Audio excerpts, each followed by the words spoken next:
Bonjour, ravi de te retrouver dans cette sixième vidéo, les secrets d'une recherche d'alternance réussie. Aujourd'hui, je vais te parler de ton CV, parce que ça reste ton outil majeur de recherche de mission. C'est un document incontournable que tu vas envoyer avec chacune de tes candidatures.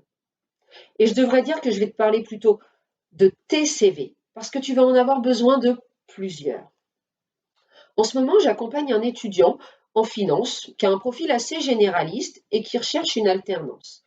Il pourrait travailler aussi bien dans une banque, comme conseiller clientèle auprès de particuliers ou d'entreprises, que au service comptabilité d'une entreprise, ou même dans un cabinet d'expertise comptable. Et donc, comme il voulait se fermer aucune de ces portes, il a réalisé un CV très généraliste dans lequel il parle de sa formation, de ses expériences, de ses compétences, mais en restant finalement assez vague pour que chacun puisse se reconnaître dans son CV.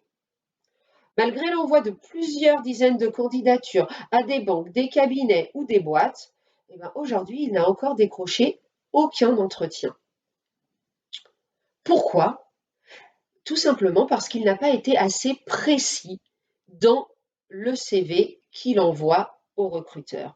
Et finalement, aucun ne retrouve les compétences qu'il recherche pour un alternant dans son domaine.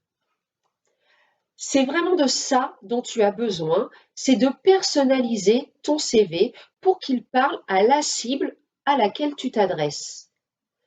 J'en profite, si jamais tu n'as pas regardé la vidéo 4, je t'invite à le faire parce que c'est dans celle-là que j'explique du coup comment finalement segmenter tes cibles de recherche. Alors, pour personnaliser ton CV, la première étape, c'est de lister l'ensemble des compétences que tu as acquises, aussi bien à travers ta formation que tes expériences professionnelles, job d'été, stages, mais aussi de tes expériences hors professionnel. Ça peut être par exemple, dans ton domaine sportif, dans tes loisirs, si tu faisais une activité culturelle, qu'est-ce que tout ça finalement ça t'a permis de développer? Pour chacune de ces expériences, je t'invite vraiment à te poser la question sur ce que tu as appris, ce que tu as fait, quelles sont les tâches que tu as réalisées et de lister tout ça. Ensuite, tu les tries en fonction des compétences qui sont recherchées par chacune de tes cibles. Donc pour ça, tu peux prendre des offres qui ont été publiées par telle ou telle cible et puis regarder quelles sont les compétences recherchées pour les classer. Je te conseille aussi, par exemple, de demander à ta famille de se mettre à la place du recruteur et puis d'envisager avec elle quelles sont les compétences dont il pourrait avoir besoin en fonction de si c'est une banque, un cabinet d'expertise comptable ou le service financier d'une entreprise, si on se réfère à l'étudiant que j'accompagne.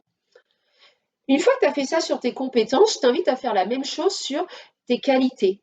Les qualités recherchées ne vont pas être les mêmes forcément en fonction de la cible à laquelle tu t'adresses. Et là, tu vas avoir toute la matière pour pouvoir faire plusieurs CV qui seront ni trop longs, ni trop lourds à regarder et à lire, et qui vont vraiment parler à la personne que tu vises. Voilà.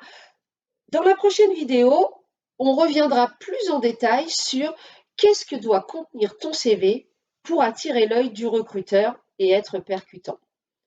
D'ici là, je te souhaite un bon tri de tes compétences et de tes qualités. À très bientôt.